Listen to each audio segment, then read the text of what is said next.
Il était une fois Ange, un vieil homme qui n'avait plus rien à espérer d'une vie qui l'avait laissé sur les bords de la route. Il regardait s'écouler les heures et les jours avec une monotonie sans espoir. Son corps avait suivi le chemin de son mal-être, se signalant à lui par d'innombrables douleurs. Quand la vie s'étiole, elle ne tarde pas à devenir intolérable. C'est au plus profond de son marasme que Ange découvrit en lui les ressources pour retrouver dynamisme et bonheur. Son aventure paraîtra improbable aux esprits cartésiens, qu'importe. Ceux-là sont incapables de comprendre le remède dont je vais vous livrer le secret. Ange, en éternel boulimique, passait son temps en lecture. Quand commence notre histoire, il choisit un de ses livres d'aventures qui avait bercé sa jeunesse.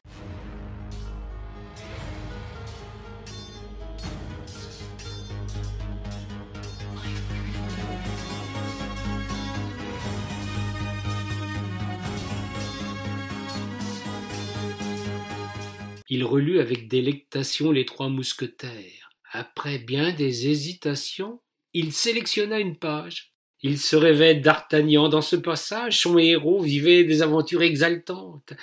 Il se concentra longuement, pratiqua des exercices respiratoires pour enfin parvenir à se glisser dans la page qu'il avait apprise par cœur. C'est ainsi qu'il vécut en boucle le petit récit dans lequel il avait posé ses bagages de voyageur livresque. Il était ce mousquetaire vigoureux, intrépide, ardent, jeune et beau. Il affrontait les périls et sortait vainqueur des méchants pour les beaux yeux d'une belle. Quel bonheur! Hélas, Ange était à l'étroit dans la page. Le récit manquait d'envergure. L'aventure ne s'achevait pas en si peu de lignes. À chaque fois, il revenait frustré de son petit voyage. Il voulut améliorer sa technique, choisir un autre livre pour pénétrer plus avant dans l'exaltation de l'intrigue. Il se fit fort de conquérir une double page, un espace plus important où l'action prenait une place plus conséquente. Son héros y tiendrait plus joli rôle, tandis que quelques doux baisers seraient très appréciés.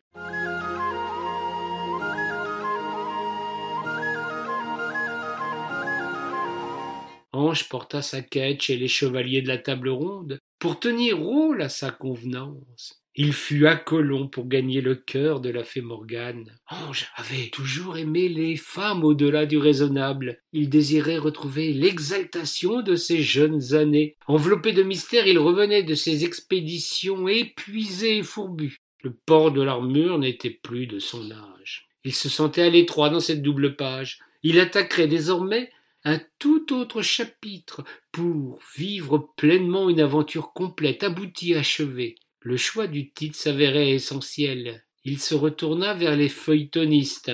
Un joli récit, concentré, haletant, exaltant, l'espace de quelques pages.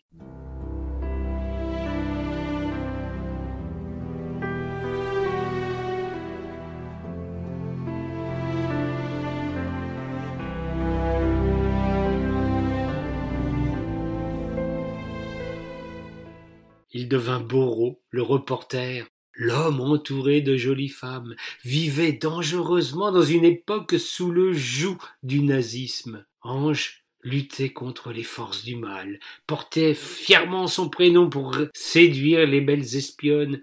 Il plongea au plus profond du bonheur romanesque. Il se fondit des heures durant dans un chapitre qui lui permettait de voyager, courir des dangers et aimer à la folie. Il sortait de sa lecture avec une vigueur incroyable. Ange se métamorphosait. Il oubliait ses douleurs, retrouvait son humeur d'antan. Il s'autorisa à nouveau des excès déraisonnables aux grandes dames de son médecin et de ses enfants. Cela ne pouvait imaginer les raisons du miracle.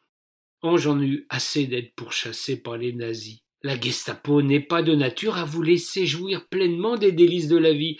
Il lui fallait un autre livre de chevet, une aventure merveilleuse, qui lui permettrait de vivre une myriade d'épopées.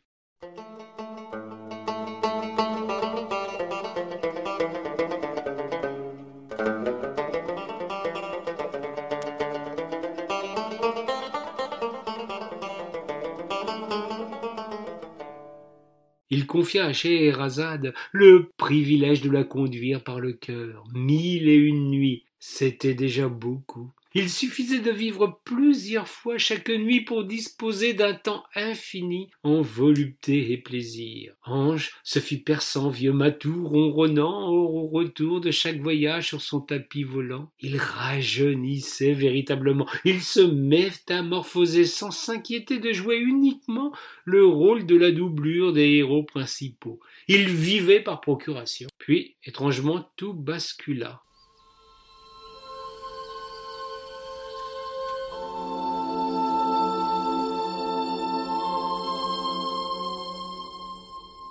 Un roman que son auteur avait intitulé Tendresse l'attira comme un aimant. Dans ce grand roman coquin, Ange voulut jouir de sa nouvelle vigueur. Sans s'en rendre compte, il se transforma totalement. À force de s'immiscer dans le récit, il devint véritablement le garde-chasse plein de vigueur de la charmante Constance. Il vivait sans crainte une plongée virtuelle de laquelle il revenait en fermant le livre. Un jour, Ange disparut totalement.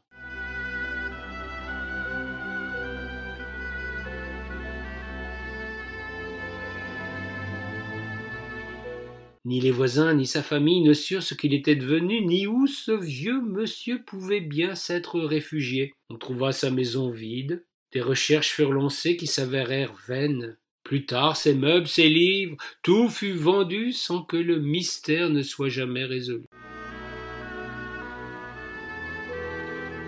Longtemps après, c'est en fouillant chez un bouquiniste que je fis une surprenante découverte. J'y trouvai 2 exemplaires d'un même roman. Ils semblaient en tout point identiques, puis en feuilletant un détail attira mon attention. Dans le premier livre, le héros masculin s'appelait Olivier Mellors. Sur le second, Ange avait pris la place d'Olivier. Nulle rature, nulle faute de typographie. Sur la couverture, une main avait écrit en guise d'épigraphe: les plus beaux voyages sont ceux que l'on fait dans les livres. Ange ne croyait pas si bien dire. Il avait fait son entrée dans le paradis des lecteurs.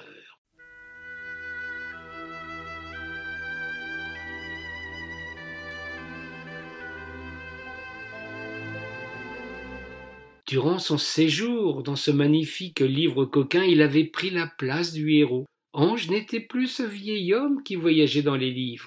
Il s'était glissé pour toujours dans les pages pour devenir à tout jamais l'amant de la belle Constance, la pulpeuse lady de Châtelet. Puissiez-vous, à votre tour, trouver le livre dans lequel vous échapperez à la réalité. Il n'est pas plus merveilleux refuge pour vivre l'éternité.